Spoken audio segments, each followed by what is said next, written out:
السلام علیکم ورحمۃ اللہ وبرکاتہ۔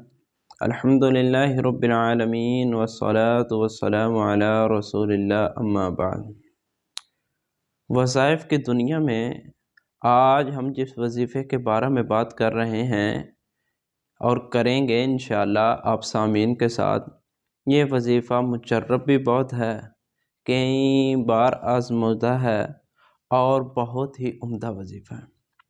خاص کر وہ آدمی جو کہتے ہیں کہ ہم جب بھی کاروبار کرتے ہیں تو جس ساتھی کے ساتھ مل کر کرتے ہیں وہ مجھ سے دھوکہ کر جاتا ہے اور مجھے پتہ ہی نہیں چلتا یہ آدمی میرے ساتھ مخلص بھی ہے یا نہیں مخلص ہے، تو پھر میں کیا ایسا عمل کروں جس کے ساتھ مجھے پتہ چل جائے کہ اگر یہ مخلص نہیں ہے تو اللہ میری اس سے جان چھڑا دے۔ مجھے تو پتہ نہیں، منہ سے میٹھا بن رہا ہے، زبان سے میٹھا بن رہا ہے اور اندر دل میں کھوٹ لی پھرتا ہے، مجھے اس بات کا پتہ نہیں۔ دوسرا، اس وظیفہ کے کرنے سے آپ کو اگر جنات کا مسئلہ ہے اللہ میرا وہ بھی دور کرے گا۔ تیسرا، اگر کوئی آدمی آپ کے ساتھ برا کرنا چاہتا ہے لیکن آپ کو پتہ تک بھی نہیں ہے کہ فلاں آدمی میرے ساتھ برا کرنا چاہتا ہے، اگر آپ اس وظیفے کو روز اپنی زندگی کا معمول بنا لیں تو اللہ آپ کو اس کے شر سے بھی نجات دے گا۔ وظیفہ کیا ہے؟ اللہم انا نجعلک فی نحورہم ونعوذ بک من شرورہم۔ اس وظیفے کو پیغمبر کائنات پیغمبر مصطفیٰ صلی اللہ علیہ وسلم بھی روز ایک دن میں 100 مرتبہ پڑھا کرتے تھے، اور 100 مرتبہ پڑھنے میں کوئی وقت نہیں لگتا۔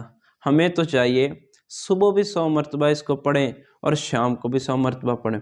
ہاں، اسی وظیفہ میں ایک عمل ہے اس آدمی کے لیے جو کہتا ہے کہ مجھے جنات نے اتنا تنگ کیا ہوا ہے، اتنا تنگ کیا ہوا ہے کہ میری زندگی مشکل اور عذاب بنا ڈالی انہوں نے، تو وہ انشاءاللہ ہم سے رابطہ کریں، ہم ان کو ایک عمل بتائیں گے جو کہ چاقو وغیرہ ہاتھ میں پکڑ کر یہ وظیفہ کیا جائے گا، جس سے انشاءاللہ بڑے سے بڑا جنات اور شریر سے شریر جنات میرا اللہ اس کو ذلیل کر کے رکھ دے گا۔ اسی وظیفہ کے بدلے میں آپ اس کو اپنی زندگی کا معمول بنائیں اور حاسدین سے اور وہ لوگ جو دل میں آپ کے خلاف حسد، بغض، کینہ اور نفرت چھپائی پھرتے ہیں ان سے نجات پائیں۔ اللہم انا نجعلک فی نحورہم ونعوذ بک من شرورہم۔